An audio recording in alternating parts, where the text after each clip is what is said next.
So ito po mga ka-GM, isang Chevrolet Captiva na naman, no? Itong ating gagawin ngayon sa sasakyan ng ating customer. Yan, kung makikita niyo, yan yung kanyang makina, isang Chevrolet Captiva with turbo.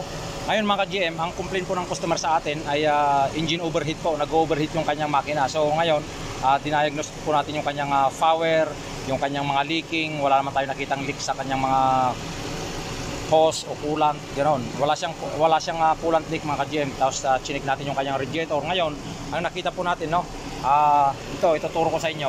Kung makikita ninyo, itong cooling pan number 2 niya ay gumagana. Yan, gumagana siya, no, umiikot.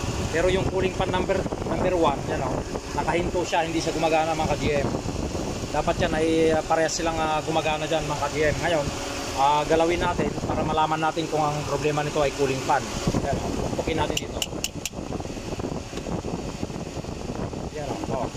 Yan, umiikot na siya mga ka-GM. Umiikot na siya, pero mabagal. Dapat yan, normal dapat yung ikot niyan. Kasi kung hindi natin gagalawin, hindi siya umiikot eh. So ibig sabihin, walang problema sa fuse, walang problema sa relay. Ngayon ang problema nito ay cooling pan.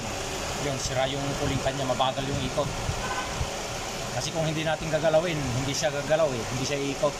So itong number 2, okay lang siya, ayos na ayos yung ikot ng number 2. Yung cooling pan number 1 yung problema. Yan, kita natin yung problema niya. So yan yung i-inform natin sa ating customer mga ka-GM dito sa Chevrolet Captiva, engine overheating. Ngayon solve na kagad yung problema niya kasi nakita na natin na cooling pan lang, no? Yan.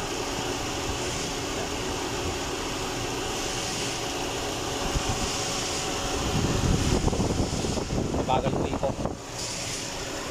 So ayan po, like and share lang po sa ating mga videos para marami pong makapanood na kapwa natin manood sa mga may sakyan na ganito, para magkaroon po kayo ng idea at dagdag kaalaman na rin.